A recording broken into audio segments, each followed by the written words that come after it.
खुशामदीद नाजरीन, आप देख रहे हैं हिंदुस्तान डेली के लिए मुंबई से ब्यूरो रिपोर्ट।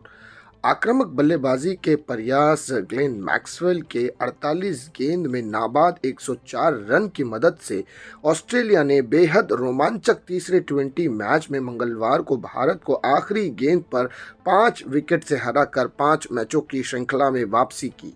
गेंदबाज के दौरान आखिर ओवर में 30 रन लौटाने वाले मैक्सवेल ने बल्लेबाजी में इसकी पूरी भरपाई करते हुए एक समय असंभव दिख रहे 223 रन के लक्ष्य तक ऑस्ट्रेलिया को पहुंचाया। पहले दोनों मैच हार चुकी ऑस्ट्रेलिया को आखिर 2 ओवर में 43 रन चाहिए थे। कप्तान मैथ्यू वेड ने 19वें ओवर में अक्षर पटेल को एक छक्का और एक चौका लगाया, जबकि विकेटकीपर ईशान किशन की चूक से 4 रन बाय के रूप में मिले।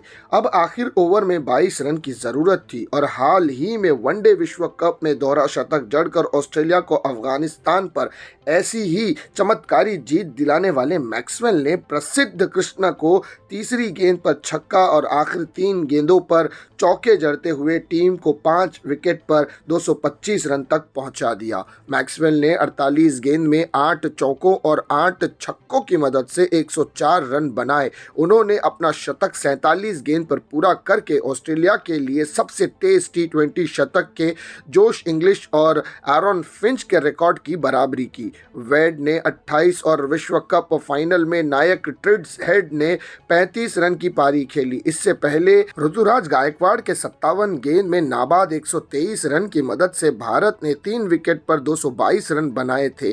गायकवाड़ ने अपनी पारी में 13 चौके और 7 छक्के लगाए और ऑस्ट्रेलिया के खिलाफ टी20 क्रिकेट में किसी भारतीय बल्लेबाज का यह पहला शतक था। गायकवाड़ ने 20वें ओवर में ग्लेन मैक्सवेल की गेंदों की जमकर धुनाई करते हुए 30 रन बनाए। कप्तान मैथ्यू वेड का अनियमित ऑफ स्पिनर को 20वां ओवर देने का फैसला गलत साबित हुआ। अतिरिक्त उछाल और स्विंग वाले विकेट पर पहले बल्लेबाजी के लिए भेजी गई भारतीय टीम की शुरुआत धीमी रही। फॉर्म में चल रहे यशस्वी जायसवाल 6 और ईशान किशन 0 समेत आउट हो गए थे। इसके बाद कप्तान सूर्यकुमार यादव ने 29 गेंद में 39 रन बनाए, जिसमें 2 छक्के और 5 चौके शामिल थे।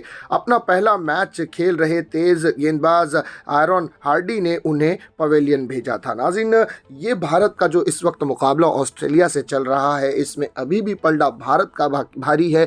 5 मैचों की श्रृंखला में 2-1 की बढ़त ऑस्ट्रेलिया के पास है और 2 भारत के पास है। अभी भी 2 मुकाबले बाकी हैं, जिसमें भारत अगर यदि एक मैच जीत जाता है तो ये श्रृंखला को भारत 3-1 से भी जीत सकता है, या 3-4 से जीत सकता, या 1-4 से जीत सकता है, या 3-2 से भी ये श्रृंखला जीत सकता है। अब बचे 2 मैचेस भारत के लिए बहुत महत्वपूर्ण होंगे कि वो आने वाली 2 मैचेस में से कम 1 मैच जीते, ताकि ये सीरीज को जीतने का मौका भारत को मिल सके। और कप्तान सूर्य कुमार पर पूरी उम्मीदें हैं और वो उम्मीदों की कसौटी पर खरा उतरेंगे। ऐसे तमाम भारतीयों की दुआएं उनके साथ हैं और ऊपर वाले ने चाहा तो आने वाले समय में भारत ये कारनामा ज़रूर करके दिखाएगी। तो नाज़रीन, इसी तरह की खबरों के लिए हमारे चैनल को सब्सक्राइब कीजिएगा। मैं सिरा शेख हिंदुस्तान डेली से फिर मिलूंगा किसी अगली खबर के साथ। तब तक के लिए जय हिंद।